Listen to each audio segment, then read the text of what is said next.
بسم اللہ الرحمن الرحیم۔ السلام علیکم۔ آج کی اس ویڈیو میں آپ لوگوں کو عید الفطر کی نماز کا طریقہ بتاؤں گا۔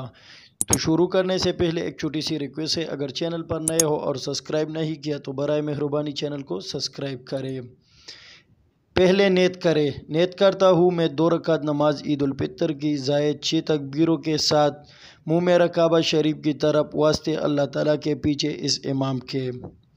امام تکبیر کہہ کر ہاتھ باندھ کر ثنا پڑے گا، ہمیں بھی تکبیر کہہ کر ہاتھ باندھ لینا ہے۔ اس کے بعد 3 زائد تکبیر ہوگی۔ پہلے تکبیر کہہ کر ہاتھ کانوں تک اٹھا کر چھوڑ دینا ہے، دوسری تکبیر کہہ کر ہاتھ کانوں تک اٹھا کر چھوڑ دینا ہے، تیسری تکبیر کہہ کر ہاتھ کانوں تک اٹھا کر باندھ لینا ہے۔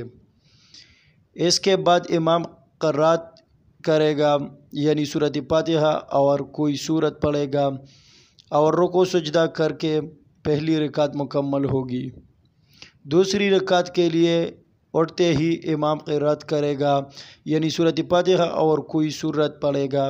اس کے بعد رکوع میں جانے سے پہلے زائد 3 تکبیریں ہوگی۔ پہلی تکبیر کہہ کر ہاتھوں کانوں تک اٹھا کر چھوڑ دینا ہے، دوسری تکبیر کہہ کر ہاتھ کانوں تک اٹھا کر چھوڑ دینا ہے، تیسری تکبیر کہہ کر ہاتھ کانوں تک اٹھا کر چھوڑ دینا ہے۔ یہاں تک زائد تکبیریں مکمل ہوگی۔ اب اس کے بعد بغیر ہاتھ اٹھائے تکبیر کہہ کر رکوع میں جائیں گے اور بس آگے کی نماز دوسری نمازوں کی طرح پڑھنا ہے، پھر سلام پھیرنا ہوگی۔ نماز عید الفطر سے پہلے خوب شیئر کرے۔ اللہ عمل کی توفیق عطا فرمائے۔